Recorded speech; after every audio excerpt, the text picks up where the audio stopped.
Immigrants here and across the country are making their voices heard by skipping work for the day. Stay with us to see the impact this day without immigrants is having. See It Live is next.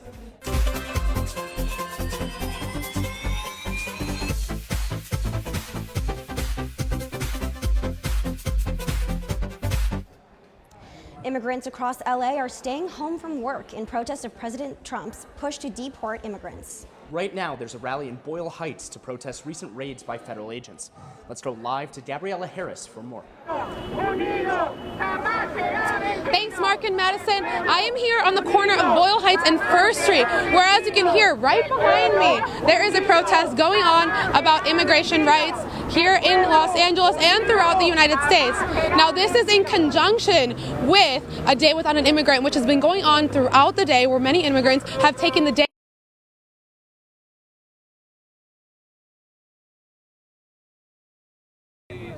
Okay, so we want to move the shot around basically because... United in the fight, no nos vencerá, which means we will not be defeated. So as you can see, they're really excited about just sort of sharing this united message and making sure that their voices are heard, especially in this new administration. They're also advocating for Muslim rights, especially with the recent immigration ban that's been put on a stay, but also for immigrant rights for Latinos, because many events in the past week have been surrounding the deportation of immigrants with regards to the Immigration, Customs, and Enforcement Agency, which has been taking people and displacing people and deporting them back to where they were once born. But they all believe that they're Americans, they all believe that they're from America, and they will keep fighting to be Americans, as you can hear behind me. Now, there is one sign saying legalization, not deportation, which is an important message to the people here, that they're just sort of advocating for how important it is for their voices to be heard, for them to be recognized as Americans, as people deserving to be here in this country. They say that they've given up so many rights to be here. They're workers, they're integral parts of society, and I actually talked to a congressional candidate for the 34th district who shares his thoughts on having family members who were also once immigrants. For me, this is a nation of immigrants. We come here, a lot of people come here to live and fight for the American dream. They come here because they can work hard and they can succeed. They believe in that. It's a beautiful belief. People come from all around the world to come to America because they believe in the American dream. I believe in the American dream. This country has been great to my family and I want to give back.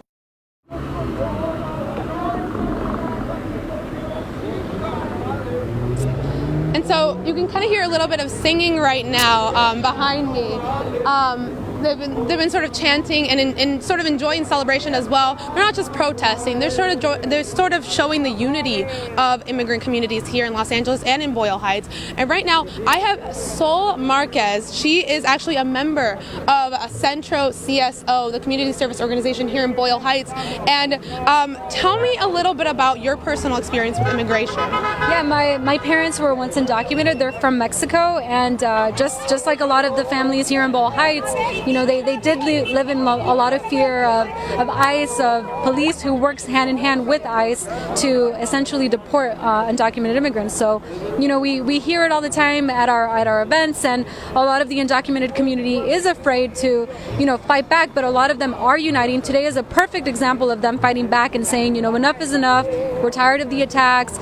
We come through treacherous ways into the United States, and we move here, and then our kids, like in Boyle Heights, are actually gunned down by the police. So we're uniting with them, and more than anything, we're here to support them and show them that we're in unity with them.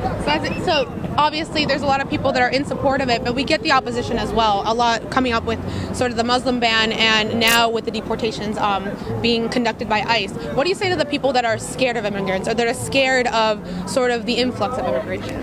I would say to the people who kind of buy into that idea that the attention is on the wrong person. The attention should be back at the 1% or those who are in current power, who are trying to divide us. Refugees who come come over already have permission to be in the United States.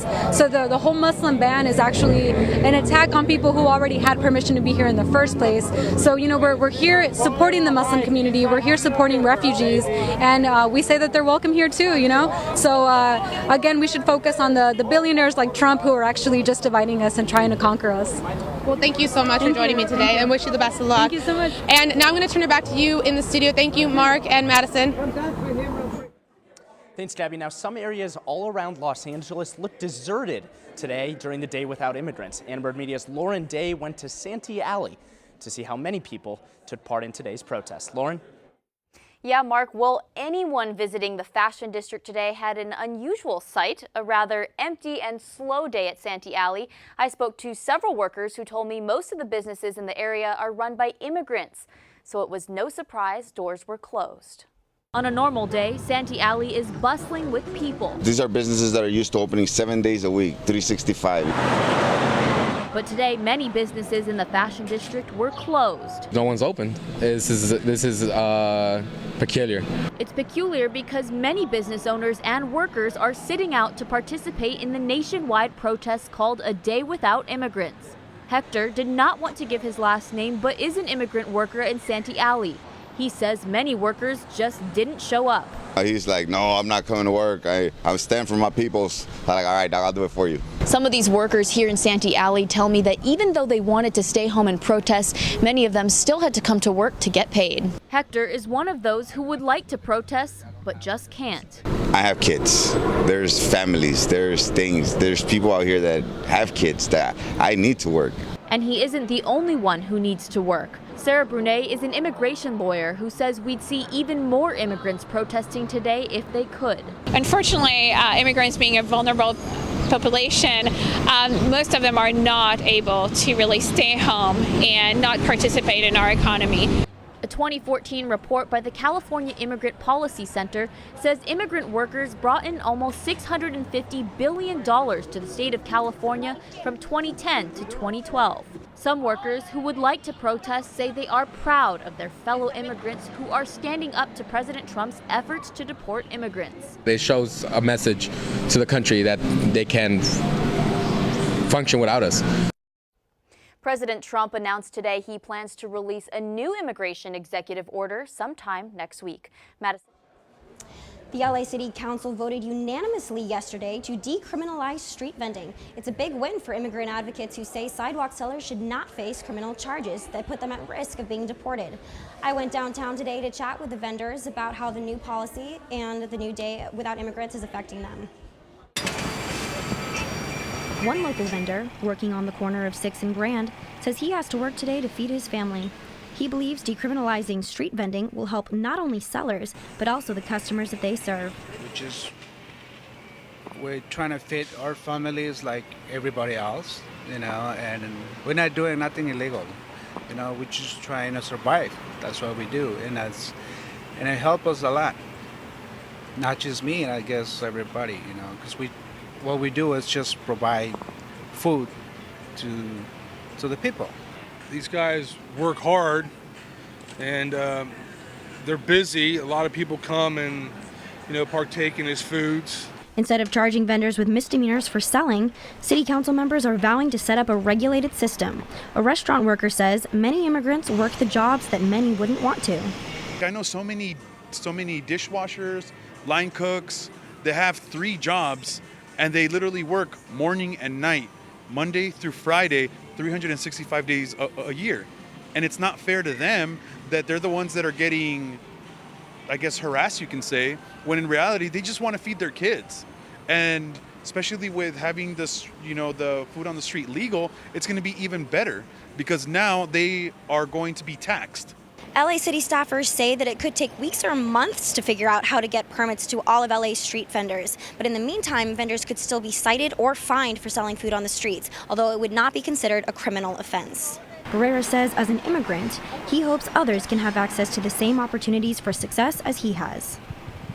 People say that they don't want the immigrants to come out here. I actually want them to come out here because if they're giving the same opportunity I'm giving, everyone's going to thrive. The Day Without Immigrants protest may have a stronger impact than some realize. The number of immigrants in the workforce has increased significantly in the past decade. The number of foreign-born workers in the U.S. has increased by about 3 million to a total of almost 26 million over the past 10 years. Immigrants in the U.S. account for 56% of the rise in employment during that time span. Newly appointed Labor Secretary Alexandra Acosta is a son of a Cuban immigrant. He was the first Hispanic to serve as Assistant Attorney General in the Justice Department. He was also the Dean of the Florida International University College of Law. Now, social media was filled with posts about immigration today. More than 500,000 tweets were sent about the topics. As you can see here, the topic is still trending. Here's some that caught our eyes. Somebody tweeted this picture of a McDonald's in Texas that was closed. It says this restaurant will be closed on Thursday, February 16th. That is today. Obviously, because of the immigration protests going on throughout the country. Now, this is a high school student in Sacramento who tweeted, "Half the class gone today due to the boycott." The picture shows more than half of his fellow classmates aren't in class today. Another picture here from Chicago, one of the protests all throughout the country. The people here putting a banner that says, "We are hard workers, not rapists or criminals." And pictures here from Staten Island, New York, of a street that usually would be filled with a lot of people and open shops. Today, all boarded down and closed. Finally now to Chef Jose Andres, who is a immigrant from Spain. He tweeted, "In support of our people and a day without immigrants, Thursday, 2/16, that's today, we will not open our restaurant." Earlier today, I spoke with USC professor of public relations Matthew Levesque, who broke down some of the most popular tweets and what the overall sentiment was on social media. We're seeing 60% of them are neutral, which means it's news or other people are talking about it, but 16% are positive, with most people talking about respect, that they're proud and that they love immigrants. And then among the negative ones, you're seeing still some positivity in it, but 24% are negative. And if we look at it, the most retweeted tweet is from a gentleman who has very, very few followers, so his tweet is quite substantial, and it is a picture taken, appears to be from his car, of somebody holding a sign asking for money donations, and another one that he identifies as a Mexican selling flowers. Professor Levesque also said that the social media traffic today was far lower compared to other recent political events like the Women's March.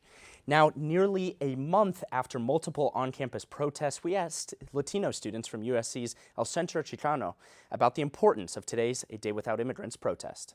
I think it's actually a really outstanding movement right now. It's a really large protest that's taking the nation by storm. Obviously, a bunch of cities are taking part of it, and it's just really giving off the message that how society would be without the participation of immigrants in it, and just showing how integral that immigrants are to American society. I feel like it's time to send out a message that immigrants are important in this country, and this is an important step in doing so. With walkouts scheduled at universities and businesses nationwide, Latino students say they pledge to do their own part to represent immigrants here at USC. High school students walked out of class last year after Donald Trump was elected to prevent losing another school day to today's Day Without Immigrants protest. The LA Unified School District called parents last night. LAUSD's Chief of Staff, Alma Pena Sanchez, left a voicemail saying, quote, "While we respect everyone's right to have their voice heard and to participate in civic action such as protests, all students and staff are encouraged and expected to come to school." Students heeded the message, and the district reported there were fewer than 5% of students absent from classes today. Now let's check back in on the Boyle Heights protest and our reporter, Gabriela Vidal, at the Mariachi Plaza. Gabby, have more people come to join the rally?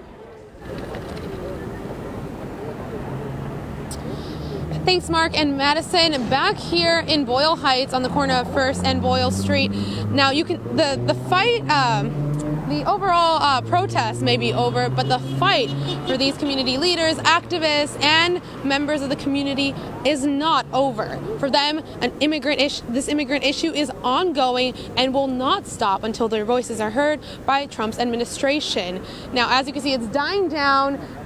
You'll still see some of the signs saying "Fight Trump," legalization, not deportation.